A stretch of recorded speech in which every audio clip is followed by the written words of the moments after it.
네, 에스겔 42장 말씀으로 또 오늘 찾아왔습니다. 42장, 제가 며칠 전에 설명드렸는데, 이게, 40장, 41, 42, 43, 이게 하나의 그냥 큰 덩어리로 돼 있어서 이것을 한 부분으로 설명하기 어려워서 제가 42장도 얘기했다가 43장도 얘기했다가 또 앞절도 얘기했다 좀 그렇게 하겠습니다.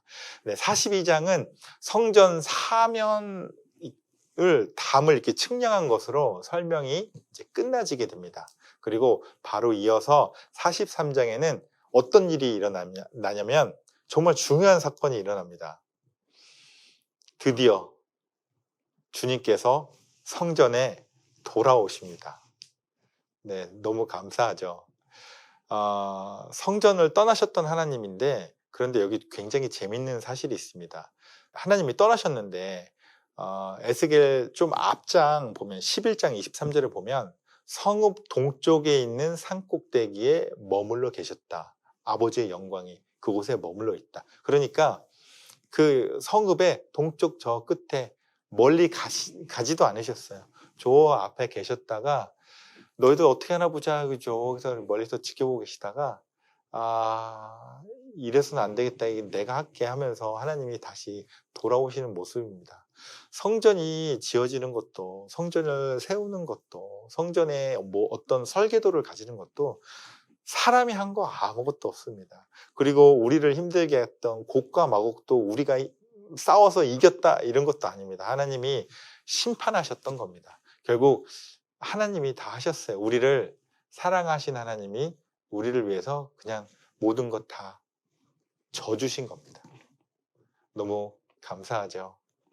하나님이 그런 조건으로 우리에게 찾아오셨다면 우리는 아무도 그 조건을 만족시켜 드릴 수 없었을 텐데, 그래서 하나님이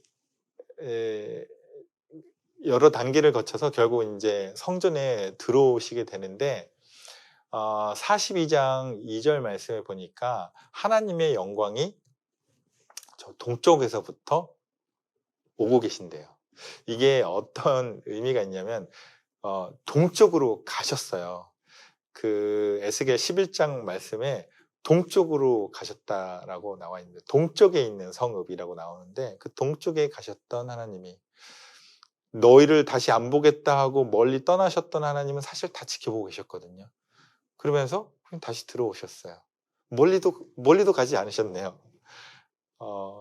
그리고 너무 재밌는 표현이 나오는데, 이제부터 앞으로 동쪽이라는 표현이 매우 자주 등장합니다.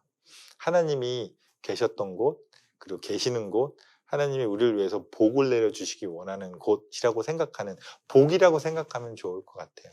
동쪽이라는 표현 매우 자주 등장합니다.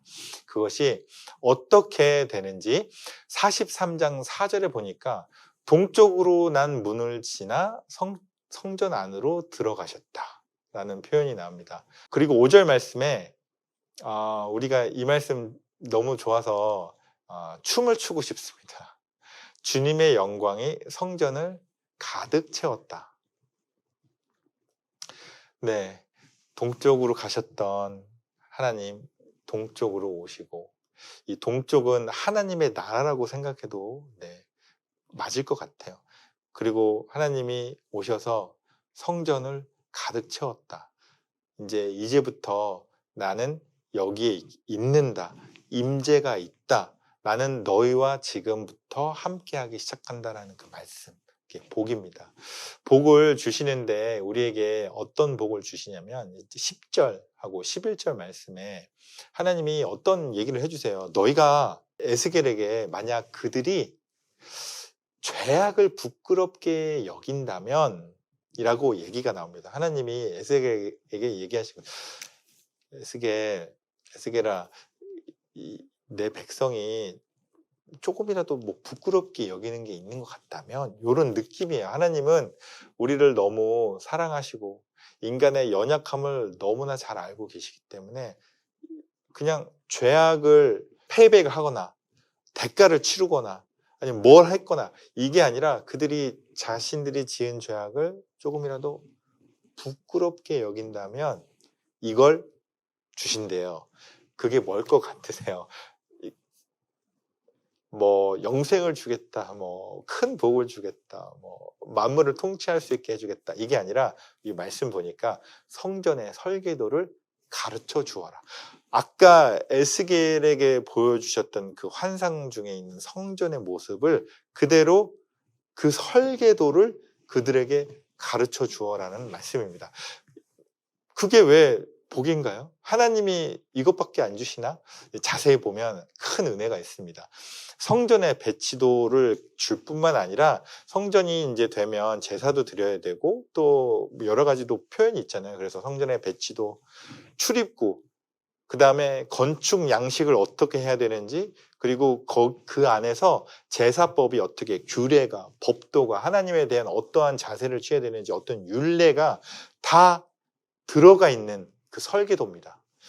이 설계도는 어떤 설계도냐면 우리에게 어떤 영적인 의미가 있냐면요, 성전을 이해하는 것이 설계도잖아요.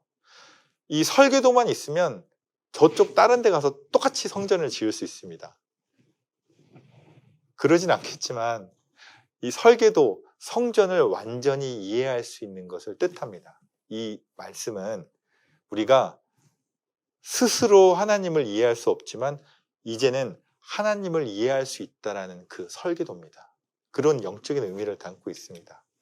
너무 감사하죠. 우리 스스로 아무리 노력을 해도, 아무리 학문을 많이 이제 연구하고 그래도 하나님을 찾을 수 없는데 이제는 하나님을 이해할 수 있다라는 그 의미가 설계도라는 표현입니다. 또 어떤 의미가 있냐면 설계도가 있어야 보수가 가능합니다. 성전을 언제든지 보수하려면 설계도면이 있어야 그 밑에 무너질 수 있는 게 있는지, 아니면 그 위에 무엇을 세워줄 수 있는 기둥이 있는지, 이게 설계도 그 보이지 않는 곳까지 다 볼 수 있는 것을 가지고 우리는 보수를 할 수 있습니다. 이 뜻은 언제든지 다시 시작할 수 있는, 네, 죄 때문에 넘어지고 실패하고 힘들어도 설계도가 있어서 다시 찾을 수 있는, 다시 붙잡을 수 있는, 다시 하나님을 만날 수 있는, 네, 너무 감사합니다. 그 설계도 이제 뭐 뭔지 아시겠죠? 예수 그리스도라는 설계도를 우리에게 주셨습니다. 언제든지 다시 시작할 수 있는, 하나님과 다시 만날 수 있는, 그리고 하나님을 이해할 수 있는 예수 그리스도라는 설계도를 우리에게 주셨습니다. 설계도는 결국 길을 가르쳐 주고 있습니다. 인생의 길을 가르쳐 주고 있어요. 인생의 길은 우리가 그 길을 가다가 뭐 황금을 찾고 보물을 찾고 이런 길이 아니잖아요. 길은 목적이 있고 방향이 있습니다. 그 길에 누가 계시냐면 하나님. 하나님을 언제든지 만날 수 있는 그 길의 모든 정보, 설계도에 있습니다. 설계도 보고 따라가면 네, 하나님 만날 수 있고, 설계도 자체가 하나님을 이해할 수 있는 것이고, 설계도를 통해서 우리는 다시 무너진 곳이 있으면 다시 보수도 할 수 있고 다시 시작할 수 있습니다. 하나님 너무 감사하죠. 우리 예수 그리스도라는 설계도를 주셔서 하나님을 보게 해주셨어요. 오늘 혹시 죄 중에, 아니면 하나님과 좀 멀어진 중에 이 영상을 보신다면 네, 다시 돌아오십시오. 예수 그리스도를 붙잡고요. 예수 그리스도가 우리의 길, 그 길로 인도하는 진리, 그 진리는 곧 생명으로 우리와 지금 함께하고 계십니다. 이 성전의 설계도는 우리의 노력으로 얻을 수 있는 것이 아니라 예수 그리스도께서 스스로 설계도가 되셔서 우리 마음속에 찾아와 계십니다. 지금 우리와 함께하고 계세요. 예수님에게 간절히 기도하면 다시 하나님과 멀어졌던 길이 다시 회복될 줄 믿습니다. 기도하겠습니다. 하나님 아버지, 때로는 하나님이 멀리 계신 것 같은 그런 생각이 들고, 하나님이 내 삶에 전혀 관심 없고 개입하시지 않는 것 같은 느낌이 들 때가 있습니다. 하나님, 그럴 때마다 우리에게 지혜를 주셔서 또 깨닫게 해주셔서 설계도를 보게 해주시고 예수 그리스도로 말미암아 다시 한번 하나님으로 인해서 우리가 기뻐하며 또 하나님을 향해서 나아갈 수 있고 하나님의 얼굴을 구하며 살아갈 수 있는 우리 될 수 있도록 오늘 하루 축복해 주시고 인도하여 주시옵소서. 그렇게 우리를 사랑해 주시고 또 가장 큰 복으로 설계도를 우리에게 주신 주님 감사드리며 예수님의 이름으로 기도드립니다. 아멘. 네, 내일 뵙겠습니다.